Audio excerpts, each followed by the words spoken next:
Hello guys.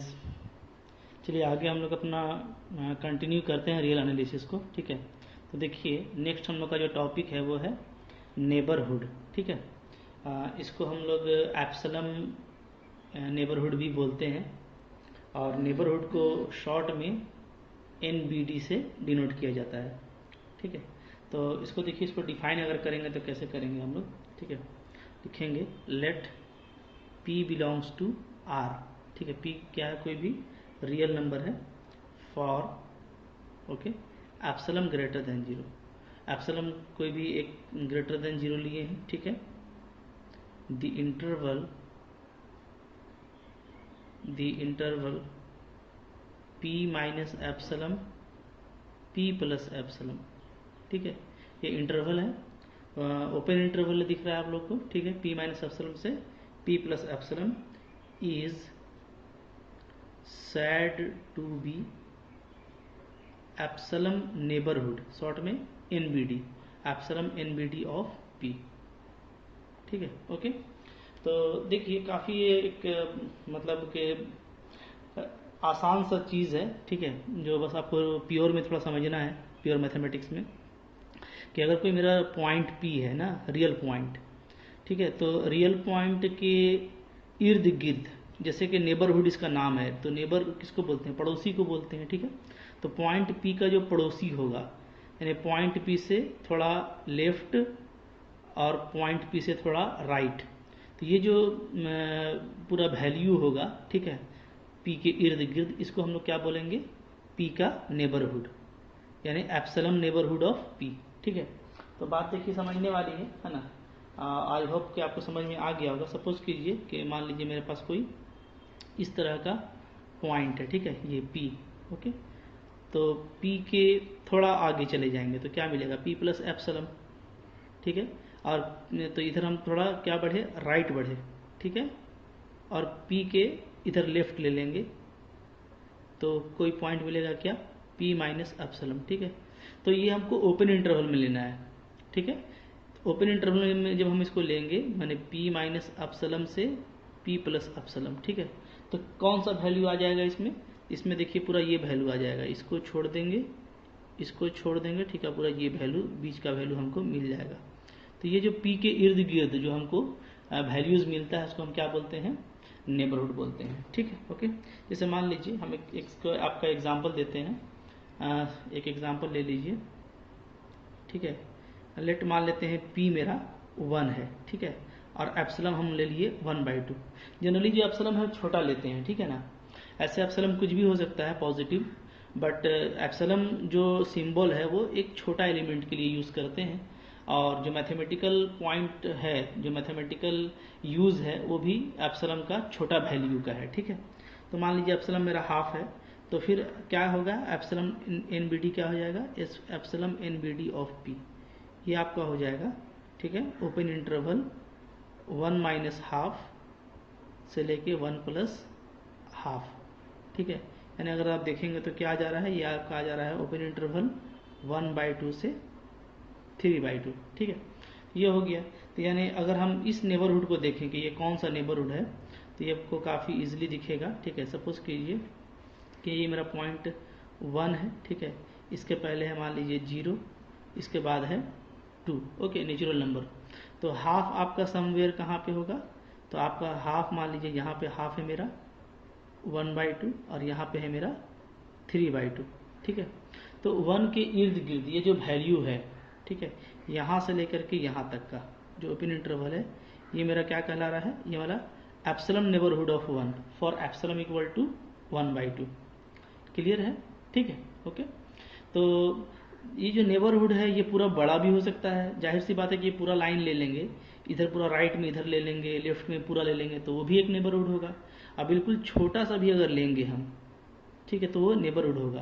तो neighbourhood में क्या है कि उस पॉइंट के इर्द गिर्द आपको कुछ ना कुछ पॉइंट ऐड कर लेना है, थोड़ा राइट में थोड़ा लेफ्ट में। ठीक है, तो ये आपका क्या हो गया, नेबरहुड हो जाएगा उस पॉइंट के इर्द गिर्द का पॉइंट। ठीक है, इसी तरीके से जैसे ये तो नेबरहुड आपका हो गया, ये आप डेफिनेशन लिख लीजिएगा। ठीक है, मैं कुछ आपको नोट में बता देता हूँ जो आपको आगे इसका काम आएगा। ठीक है, तो देखिए नोट,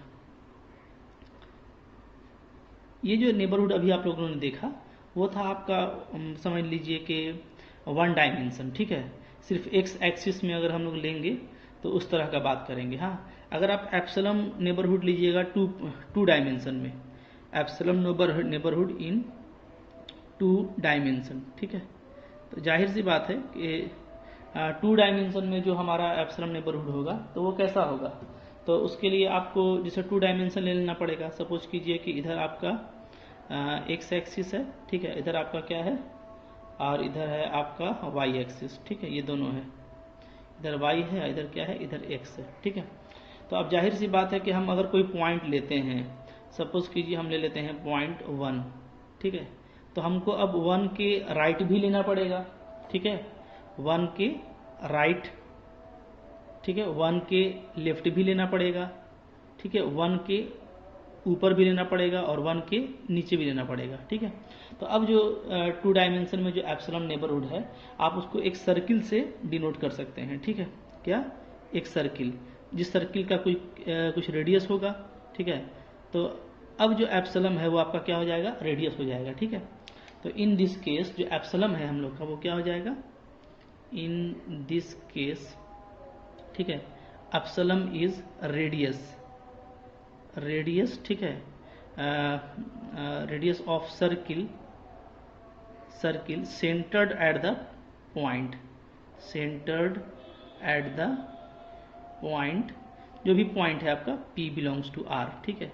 जैसे यहाँ पे आपका क्या है, यहाँ पे आपका P1 लिया हुआ है, ठीक है, तो कोई भी पॉइंट होगा उसके इर्द गिर्द एक सेंटर, ठीक है। इसको हम लोग कैसे डिनोट करेंगे, इसको हम लोग डिनोट करेंगे डिनोटेड बाई, ठीक है, एक सर्कल है तो CR लिख देते हैं, ठीक है, R हो गया रेडियस और C मीन्स हो गया सर्कल, ठीक है, और सेंटर हो गया मान लीजिए पॉइंट P पर, ओके, ये हो जाएगा, ठीक है। तो ये एक सर्कल को डिनोट कर रहा है, ठीक है। तो इसको हम अब उस तरीके से नहीं लिख पाएंगे, डायरेक्ट क्या लिखेंगे कि ये मेरा क्या है, ठीक है, डिनोटेड बाई इतना, ठीक है, इज क्या, is epsilon N B D. तो यहाँ पे जैसे रेडियस R लिया है आपने ना, तो एप्सिलम का वैल्यू R हो गया, ठीक है। अगर आप तो इसको हम बोलेंगे R इन बी डी, ठीक है, या epsilon N B D of point P बोलेंगे, पॉइंट P, ठीक है, for P equal to for epsilon equal to R, epsilon का जो वैल्यू है वो R लिया गया है, ठीक है। तो सिंपली जो एप्सिलम इन बी डी है वो आप कैसे डिनोट कर सकते हैं, तो सिंपली, ठीक है, C के नीचे लगा दीजिएगा एप्सिलम और पॉइंट P, ठीक है, इस क्या हो जाएगा, इस हो जाएगा epsilon N B D of point P। तो बात आपको आई होप समझ में आ रहा होगा, ठीक है। तो अभी आपको ये डिफिनेशन नहीं लिखना है, लेकिन आप जैसे आगे पढ़ेंगे मैथमेटिक्स तो आपको हर तरह का एप्सिलम आपको जानना चाहिए, एप्सिलम नेबरहुड के बारे में। तो एप्सिलम नेबरहुड वन डायमेंशन वो डेफिनेशन आपने लिख लेंगे, ये आपका टू डायमेंशन में, ठीक है। इसी तरीके से जो एप्सिलम नेबरहुड है वो थ्री डायमेंशन में भी होता है, ठीक है। तो ये तो हो गया एक नोट आपका। दूसरा नोट मैं यहाँ पे लिख देता हूँ, यहाँ पे क्या, दूसरा नोट है आपका epsilon N B D in three dimension, ठीक है, थ्री डायमेंशन। जाहिर सी बात है कि जो थ्री डायमेंशन में एप्सिलम इन बी डी होगा वो क्या हो जाएगा, तो वो एक स्फीयर हो जाएगा, ठीक है, कि हम लोग राइट लेफ्ट ऊपर नीचे और किसी भी डायरेक्शन में ले सकेंगे, तो थ्री डायमेंशनल में आ जाएगा, ठीक है। तो थ्री डायमेंशनल में जो एप्सिलम नेबरहुड है एप्सिलम इन बी डी, ठीक है, ओके, एट पॉइंट P या epsilon N B D of point P, ठीक है, epsilon neighbourhood of point P, ठीक है, is a sphere centered at point P having radius epsilon, ठीक है, जिसका रेडियस क्या होगा, एप्सिलम होगा, ठीक है। तो आपको समझ में आ रहा होगा, ठीक है, कि अगर हम लोग थ्री डायमेंशन में बात करेंगे तो थ्री डायमेंशन जैसे मान लीजिए मेरा थ्री डायमेंशनल है, ठीक है, मैं एक ज्योमेट्री आपके सामने बना देता हूँ, ये थ्री डायमेंशनल हो गया, ओके, 1 2 और 3 XYZ, ठीक है। तो यहाँ पे जब हम लोग बात करेंगे एप्सिलम इन बी डी का तो क्या लेंगे, पूरा स्फीयर लेंगे, ठीक है, पूरा स्फीयर है ना, इस टाइप से। अगर हम लोग सेंटर मान लीजिए यहाँ पे हम पॉइंट O पर बात करते हैं कि जो पॉइंट ओ है इसका एनबीडी क्या होगा। ठीक है, देखिए इस तरह से मैंने आपको स्फीयर दिखाया है कि क्या होगा। स्फीयर में क्या होता है, स्फीयर में कोई भी हम ले लें, ठीक है, लाइन डायमीटर, तो उसके अबाउट में हम एक सर्किल लेंगे, तो उस सर्किल में कहीं पर भी हम एक्सटेंशन कर सकते हैं पॉइंट के इर्द गिर्द। ठीक है, तो ये आपका हो गया। हाँ, तो अगर एप्सिलम एनबीडी डिफाइन करना है पॉइंट पी पर, तो वो अब क्या हो जाएगा, स्फीयर हो जाएगा, जिसका रेडियस खुद वो पॉइंट होगा। ठीक है, जिसका माफ कीजिएगा, जिसका सेंटर खुद वो पॉइंट होगा और रेडियस क्या होगा, एप्सिलम। ठीक है, तो यहाँ पे मान लीजिए कि अगर आपका एप्सिलम ले लेते हैं आप 1/2, ठीक है, और पॉइंट आप ले लेते हैं क्या, पॉइंट आप ले लेते हैं p = 0, जो कि एक रियल पॉइंट है। ठीक है, देन तब क्या डिनोट करेंगे, तो हम लोग डिनोट करेंगे इसको ऐसे। ठीक है, एस एप्सिलम पॉइंट ये है। ठीक है, ये क्या है, is epsilon NBD of point P। ठीक है, ये क्या हो जाएगा, इज नाउ, अब ये क्या हो जाएगा, ये हो जाएगा S 1/2 और पॉइंट P यानी 0। ठीक है, इज, तो ये हम लोग क्या बोलेंगे, इसको हम लोग बोलेंगे epsilon NBD of point 0 belongs to R। ठीक है, फॉर एप्सिलम = 1/2। क्लियर है। ठीक है, तो यही मैं यहाँ पे दिखाया हूँ। यहाँ पे देखिए पॉइंट हम लोग क्या लिए हुए हैं, 0 लिए हुए हैं, और ये जो रेडियस है ये क्या है, इधर भी 1/2 है, इधर भी 1/2 है, इधर भी 1/2 है। ठीक है, तो रेडियस है आपका 1/2, 0 0 आप ऐसे लिख सकते हैं। ठीक है, तो आई होप आपको जो एनबीडी है वो समझ में आ गया होगा। ठीक है, तो ये मैंने आपको 2 डायमेंशन में और 3 डायमेंशन में समझा दिया, जो आपको टोपोलॉजी वगैरह में भी यूज आएगा। तो ये नोट है, अगर आपको एग्जाम में आता है तो आप एग्जाम में सिर्फ 1 डायमेंशन का लिख दीजिएगा। ठीक है, और एक एग्जाम्पल दे दीजिएगा, तो आपका नेबरहुड क्लियर हो जाएगा। ठीक है, अच्छा, अब आइए इसके बाद हम लोग डिस्कस करते हैं एक काफ़ी इंपॉर्टेंट टॉपिक, वो है लिमिट पॉइंट। ठीक है, अभी देखिए ये रियल एनालिसिस का काफ़ी बेसिक डिस्कस हो रहा है, और ये बेसिक्स आपको लाइफ में बहुत आगे तक काम आएगा। तो इसको आप अच्छे से समझ करके जितना अच्छा से आप इसको अंडरस्टैंडिंग करेंगे, ठीक है, उतना आपके लाइफ में ये आपको हेल्प करेगा। ठीक है, इस देखिए इसके बाद जो टॉपिक है वो है आपका लिमिट पॉइंट का। ठीक है, लिमिट पॉइंट, बहुत सारा नाम है इसका, लिमिट पॉइंट भी है, इसको आप लोग क्लस्टर पॉइंट भी बोलते हैं हम लोग।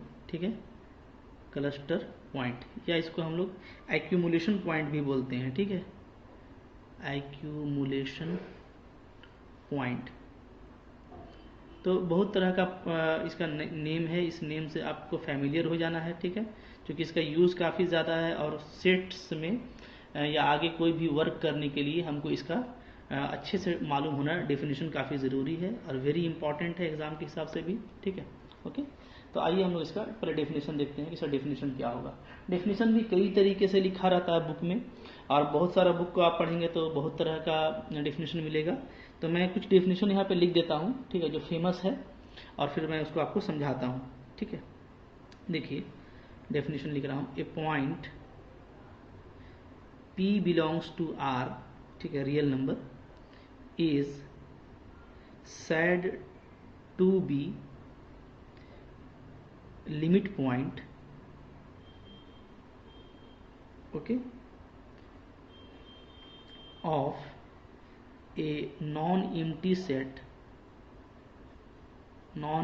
set S, ठीक है, if every epsilon NBD, every epsilon neighborhood of point P contains at least one point of S other than P।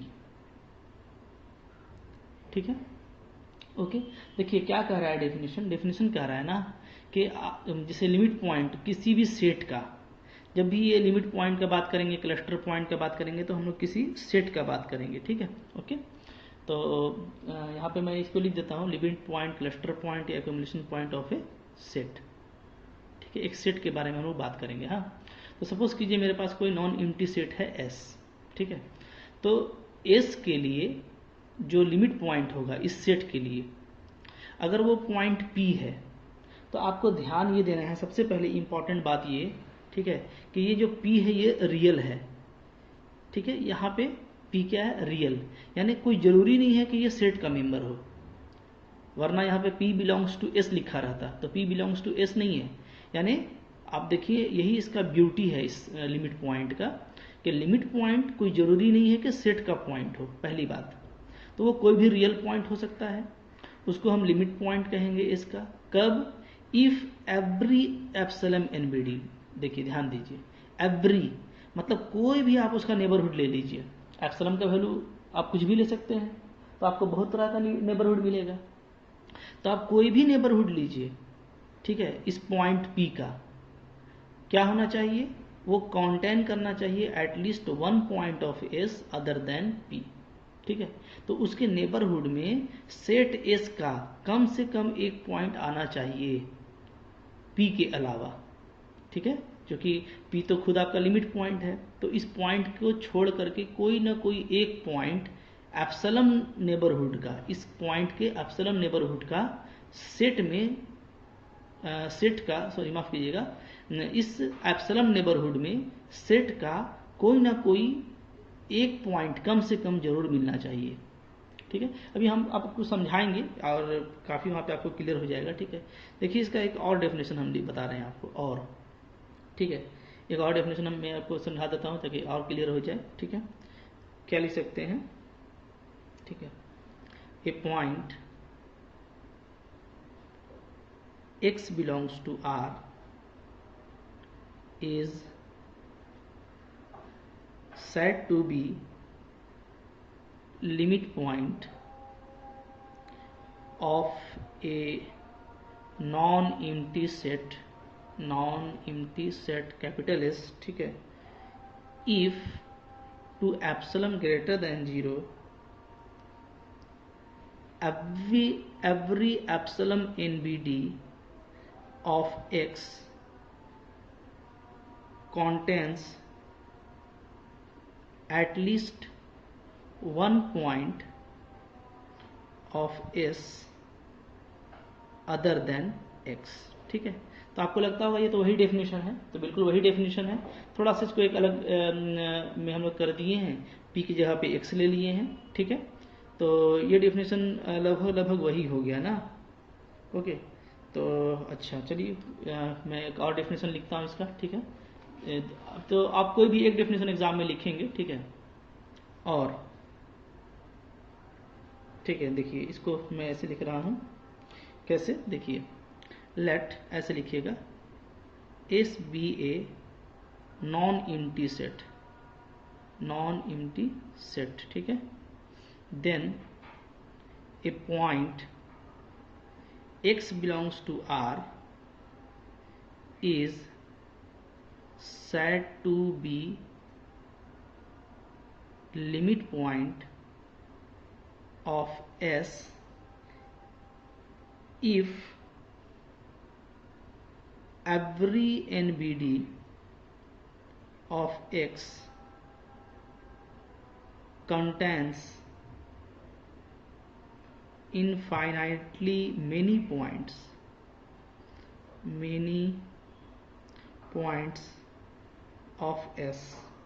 ठीक है, देखिए ये, तो ये आप देखेंगे डेफिनेशन, तो ये डेफिनेशन फर्स्ट वाला तो बहुत अच्छा डेफिनेशन है। ठीक है, मेरे को बहुत पसंद है, ये भी डेफिनेशन काफ़ी अच्छा है और मुझको बहुत पसंद है। ठीक है, कि एक तो S आपका नॉन एम्प्टी सेट है, अब किसी point X belongs to R, फिर से वही बात कि ये पॉइंट कोई ज़रूरी नहीं है कि सेट का पॉइंट हो, कोई भी रियल पॉइंट होगा, इसको लिमिट पॉइंट कहेंगे।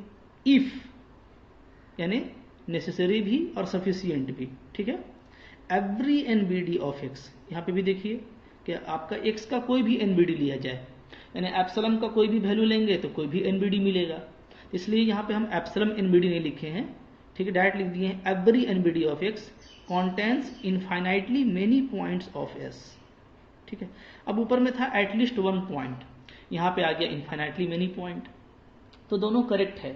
देखिए चूंकि हम लोग डेंसिटी थ्योरम में देखे हैं इस चीज़ को कि एटलीस्ट 1 पॉइंट का मिलना और इन्फाइनाइटली मेनी पॉइंट का मिलना, ये दोनों बातें सही हैं, ठीक है। तो दोनों बातें हैं, आप इसको भी कह सकते हैं और उसको भी कह सकते हैं, ठीक है। ओके, क्लियर है। तो इसमें जो इम्पोर्टेंट बात है वो आपके लिए ये है कि आपको ये ध्यान रखना है कि जब भी आप लिमिट पॉइंट की बात करेंगे ना, तो लिमिट पॉइंट किसी सेट का खुद का पॉइंट हो ये जरूरी नहीं है। ये उसके बाहर का कोई रियल पॉइंट भी हो सकता है और खुद का भी हो सकता है, ठीक है। ऐसा नहीं कि आप सिर्फ बाहर ढूंढिएगा, क्योंकि रियल लिखा हुआ है तो सेट भी आपका रियल का एक सेट है, तो सेट के पास भी जो पॉइंट है वो रियल है। लेकिन यहाँ पे एस नहीं लिखा हुआ, यानी एस में से ही हो ये जरूरी नहीं है। तो एस में से भी हो सकता है, एस के बाहर भी हो सकता है। और ऐसा वो पॉइंट होगा कि उसका जब आप एनबीडी बनाएंगे तो उस एनबीडी में, उस नेबरहुड में जो मैंने अभी आपको पहले बताया है, उसमें उस सेट का इनफाइनाइटली मेनी पॉइंट्स आपको नजर आएगा, ठीक है। ये बिल्कुल आपको क्लियर हो जाएगा और काफ़ी मज़ा आएगा। अभी लिमिट पॉइंट के बाद हम लोग जब इंटीरियर पॉइंट देखेंगे और जब हम लोग एग्जाम्पल्स देखेंगे तो आपको बहुत क्लियर होगा, ठीक है। आइए कुछ और भी डेफिनेशन पहले देख लेते हैं। डेफिनेशन इसका काफ़ी इंपॉर्टेंट है एग्जाम के हिसाब से, तो पहले डेफिनेशन आप अच्छे से समझ लीजिए और कर लीजिए, ठीक है। देखिए इसके बाद आता है डिराइव्ड सेट। डिराइव्ड सेट, ठीक है, ये क्या है। तो अभी आपने लिमिट पॉइंट पढ़ा है, तो किसी सेट के लिए एक से ज़्यादा लिमिट पॉइंट भी हो सकता है, ठीक है। तो जितना भी लिमिट पॉइंट होगा उन सब के कलेक्शन को क्या बोलेंगे, डिराइव्ड सेट, ठीक है। तो क्या बोलेंगे हम लोग, collection of limit points of a set is called derived set, ठीक है। काफ़ी सिंपल है। या इसको एक और तरीके से भी बोल सकते हैं, क्योंकि ये सेट है तो आप क्या बोलेंगे, आप ऐसे बोल दीजिए set of all limit points of A set, ठीक है। सेट मान लेते हैं एस है, of A set S is called derived set of S, ठीक है। इसको डिनोट कैसे करेंगे, एंड इज डिनोटेड बाई, इसको हम लोग डिनोट करेंगे एस डैश से, क्लियर है, ठीक है। ओके, तो ये हो गया आपका डिराइव्ड सेट। चलिए इसी में हम लोग एक चीज़ और देख लेते हैं। डेफिनेशन चूंकि हो ही रहा है तो वो है इंटीरियर पॉइंट का, ठीक है। वो भी काफ़ी इंपॉर्टेंट है, इंटीरियर पॉइंट।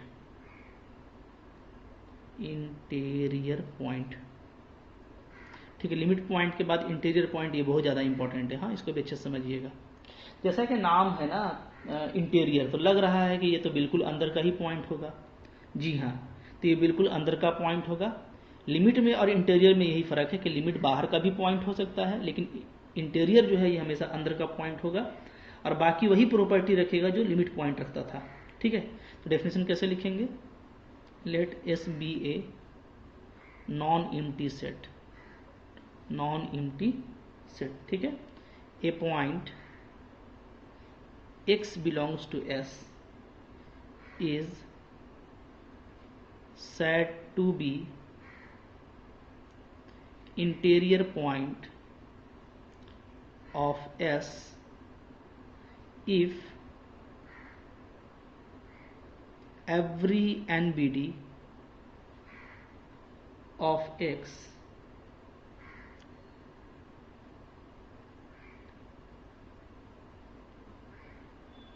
ठीक है, every NBD of x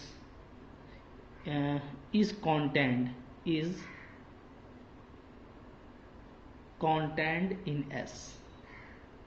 in S, ठीक है। देखिए डेफिनेशन कितना अच्छा है। पहले तो आप देख लीजिए कि इसमें जो पॉइंट आप ले रहे हैं इंटीरियर पॉइंट, वो खुद सेट का है, इसलिए ये इंटीरियर है।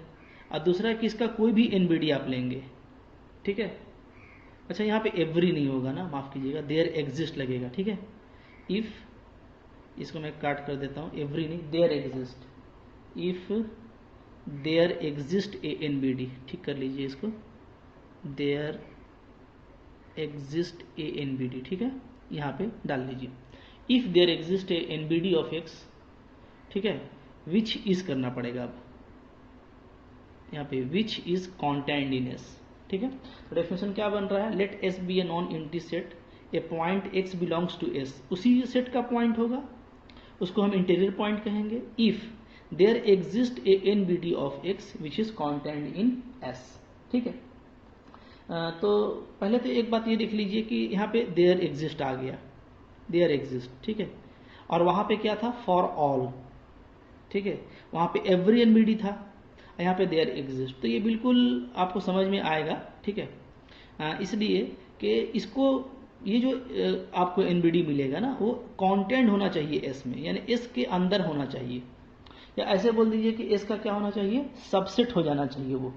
ठीक है, मतलब कि जो भी इसका एनबीडी होगा तो कम से कम एक एनबीडी आपका मिलेगा जो एस का क्या हो जाएगा, सबसेट हो जाएगा, ऐसा भी आप बोल सकते हैं। ठीक है, देखिए इसको हम एक तरीके से और भी लिख देते हैं, जो आप लिख सकते हैं एक और तरीके से, कैसे, देखिए ऐसे, और ऐसे भी लिख सकते हैं। ठीक है, let S be a non empty set.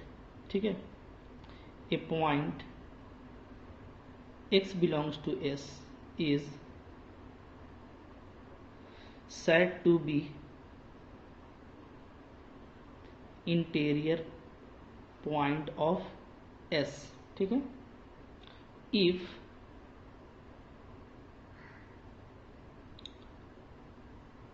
यहाँ पे हम लोग ले लेते हैं, ठीक है, एप्सिलम के हिसाब से बात कर लेते हैं, if to epsilon greater than 0 there exist a epsilon NBD of X which is contained in S। ठीक है, तो थोड़ा सा इसमें इम्प्रूवमेंट किया गया है, डेफिनेशन दोनों ही अच्छा है, कोई भी आप लिख सकते हैं।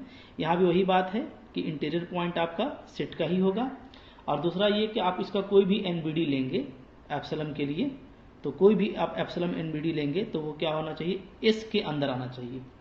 ठीक है, एस में कंटेंट करना चाहिए, यानी एस का सबसेट होना चाहिए, तो वो एक सबसेट के फॉर्म में भी मैं लिख देता हूं। ठीक है, ओके, या इसको आप ऐसे लिख सकते हैं, और लेट एस बी ए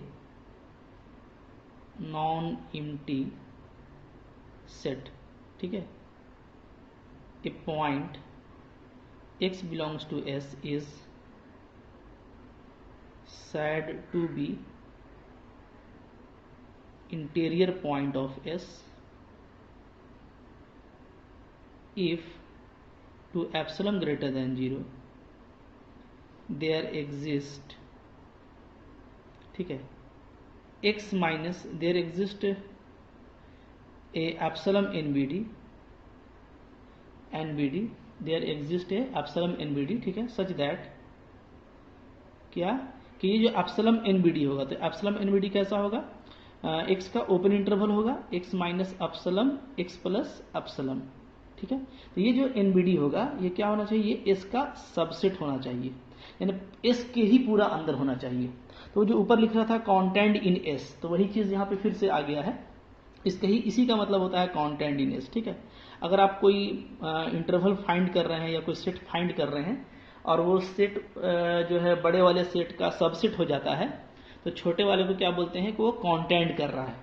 ठीक है, तो कंटेंट इन इसका यही मतलब है। ठीक है, तीनों ही डेफिनेशन इसका बेस्ट है, कोई भी आप इसका डेफिनेशन लिख सकते हैं।